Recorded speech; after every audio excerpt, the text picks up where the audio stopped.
பரஞ்சோதி மகான் எழுதிய திருவிளையாடல் புராணம் 19வது திருவிளையாடல். வருண பகவான் அவர்களுக்கு தீராத வயிற்று வலி, என்ன செய்தும் குணமாகவில்லை. அந்த கோபத்திலே மதுரையின் மீது கடுமையான மேகங்களை ஏவி விடுகின்றார். அந்த கடுமையான மேகங்கள் மதுரை மாநகரை நோக்கி வருகிறது. மிகப்பெரிய மழை பொழிந்து மதுரையிலே மக்கள் எல்லாம் துன்பத்தில் ஆள்கின்றார்கள். வெள்ளம் கரை புரண்டு ஓடுகிறது. என்ன செய்வதென்றே தெரியவில்லை மதுரை மக்களுக்கு. அனைவரும் சிவபெருமானிடம் சென்று வேண்டுகிறார்கள். ஐயா, வருண பகவானுடன் எங்களை காப்பாற்றுங்கள் என்று வேண்டுகிறார்கள். கருணையின் உருவான அடியவர்க்கு அடியரான ஓம் நமச்சிவாய். அடியவர்க்கும் அடியவரான இறைவன் இதை பார்த்து கொண்டு சும்மா இருப்பாரா? தன்னுடைய ஜடா முடியிலே இருந்து 4 மேகங்களை ஏவி விட்டார்.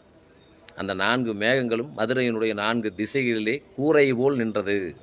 தடுப்பாக ஒரு சொட்டு மழை துளி கூட கீழே மதுரையில் விழுகலைங்க. இதான் மதுரையை நான்மாட கூடல் அப்படின்னு சொல்லுவோம். நான்மாட கூடல் என்பது இந்த 4 மேகங்களுடைய தடுப்பு. இறைவனுடைய சக்தியை பாருங்கள்.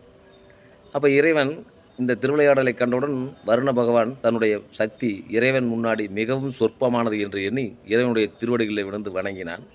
வைத்த வழி அவனுக்கு. அப்போ இறைவன் பொற்றாமரை குளத்திலே நீராடி வரும்படி கூறினார். நீராடி வந்துவிட்டு இறைவனுடைய அபிஷேக பானங்களை அருந்தினான். அப்பொழுது தீராத வயிற்று வலி, வருண பகவானுக்கு ஏற்பட்ட தீராத வயிற்று வலி தீர்ந்து விட்டது. இப்போ இதிலிருந்து பரஞ்சோதி மகான் சொல்கிறாரு, தீராத வயிற்று வலி இருப்பவர்கள், வயிறு உபாதைகள் இருப்பவர்கள் திருவிளையாடல் புராணத்திலே 19வது திருவிளையாடலை படியுங்கள். உறுதியாக அந்த நோய் நீங்கும் என்று பரஞ்சோதி மகான் அவர்கள் கூறுகின்றார். மெய்தான் அரும்பி விதிர்விதித்து உண்வுரையார் கலர்க்கன், கைதான் தலை வைத்து கண்ணீர் ததும்பி வெதும்பி உள்ளம் பொய்தான் தவிர்த்து உன்னை போற்றி ஜெய ஜெய போற்றி என்னும் கைதான் நெகிழ்விடேன் உடையாய் என்னை கண்டுகொள்ளே கொல்லேன் புறந்தன் மாலையின் வாழ்வு குடியிடனும் நல்லேன் எனது அடியாரோடல்லால் நரகம் புகினும் எல்லேன் நின் திருவருளால் இருக்கப்பெறின் இறைவா உள்ளேன் பிறதெய்வம் உன்னையல்லாத எங்கள் உத்தமனே. உத்தமன் அத்தன் உடையான் அடியே நினைந்துருகி அத்த மனத்தொடுமால் ஈவன் என்னும் மனம் நினைவில் ஒத்தன சொல்லிட ஊரூர் திரிந்தவரும் தத்தம் மனத்தன பேச என் ஞான்றுகுள் சாவதுவே.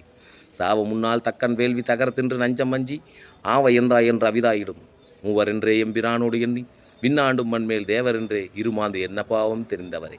தவமே புரிந்திலன் தன்மலரிட்டு முட்டாத அஞ்சேன் அவமே புறந்த அறிவுரையேன் உன் கண்பொருளாம் சிவமே பெரும் திரு எய்திட்டிலே நின் தருவடிக்காம் பவமே அருள் கண்டாய் என்று இறைவனுடைய கருணையை மாணிக்கவாசக சுவாமிகள் அவர்கள் கூறிக்கொண்டே இருக்கின்றார்கள் திருவாசகத்தின் வாயிலாக. ஓம் நமச்சிவாய. திருச்சிற்றம்பலம்.